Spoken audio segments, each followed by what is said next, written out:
পশ্চিমবঙ্গে যখন তৃণমূল কংগ্রেস ছিল এই সময় যা গুন্ডামি দুর্নীতি হয়েছে, বর্তমান সরকার আসার পর থেকে এই দুর্নীতিবাজকে ধরে ধরে কারাগারে পুঁতে দেওয়া হচ্ছে।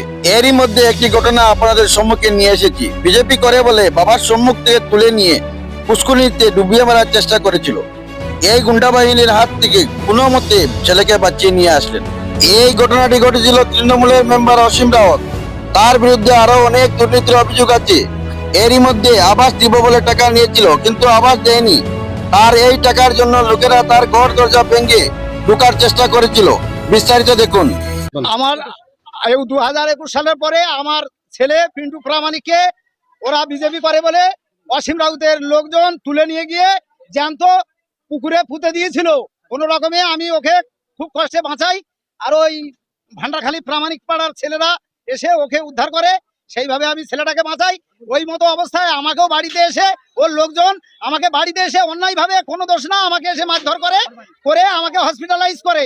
তারপরে আমার এক ঘর মুরগি, আমি মুরগি পুষতাম, পোল্ট্রি মুরগি পুষে বিক্রি করতাম, সেই মুরগি এক ঘর নিয়ে গিয়ে ওরা জোর করে যে ব্যবসা গাড়ি ঢুকিয়ে দেবো, আমার হচ্ছে লোকজন খাবে বলে সব ওই নিয়ে গিয়ে অসীম রাউতের ওইখানে নিয়ে গিয়ে স্কুল বাড়িতে সব ওরা খেলো। আর আমার ছেলেকে যখন মারধর করে, আরো ভান্ডারখালীর ছেলে অনেককে মেরেছে, ঘর ভেঙেছে, 40টা 50টা মতো ঘর ভেঙেছে, এবং স্কুল ঘরের গায়ে বেঁধে অনেকে অকথ্য ভাবে বিজেপি করার অপরাধে তাদেরকে মারধর করেছে। আর বিলাসবহুল ফ্ল্যাট, বিলাসবহুল কনস্ট্রাকশন এইসব বানিয়েছে গরিব মানুষের টাকা আত্মসাৎ করে। আর আমরা সিবিআই তদন্ত চাই, আমরা সরকারের কাছে সিবিআই তদন্তের কামনা করছি। আমার নাম ভোলা প্রামাণিক, 59 আমার স্বামী কর্মী, বিজেপি কর্মী। এটাই আমার অপরাধ। আমার স্বামীকে তুলে আনার জন্য অসীম রাউতের গুন্ডা বাহিনী 15 থেকে 20 জন 30 জন পাঠায়। এবার রাত্রে 1টার সময় আমার বাড়িতে ঢোকে। আমি তাদের বলি যে আমার স্বামী বাড়ি নেই। 2 মাস 3 মাস আমার স্বামীরা ঘর ছাড়া করে রেখেছিল। আমার 9 মাস আমি প্রেগনেন্ট ছিলাম। আমার বলা সত্ত্বেও আমার ছাড়িনি। বলে না তুই তালা খোল, নাহলে তোর ঘর বাড়ি সব ভেঙে দেবো। আমি যখন খুলি তখন অস্ত্র নিয়ে বাসুকরণ, বটু দাস, এরকম আরো ছিল, মলয় পাত্র, এরা ছিল। এরা থেকে আমার মাথায় বন্দুক ঠেকিয়ে আমার ঘরে ঢুকে পুরো ঘর দেখে, আমাকে লাথি মারে, আমার ফেলে দেয়, বা আমার উপরে প্রচুর অত্যাচার করে। সেই দিন রাত্রেবেলা এরকম করেছে আমাকে। আমার নাম বিনা মন্ডল।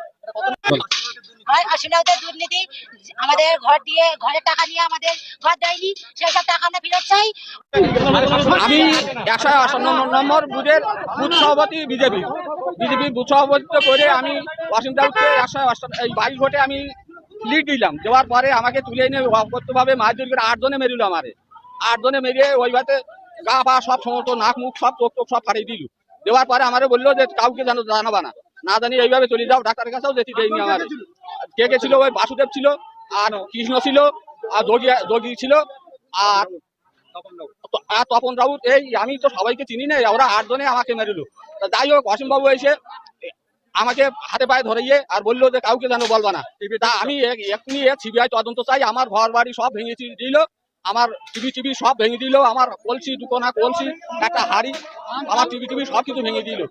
উইকেট দিয়ে মারলো, উইকেট। আমার নাম মোহাম্মদ মাজেদ আলী সরকার।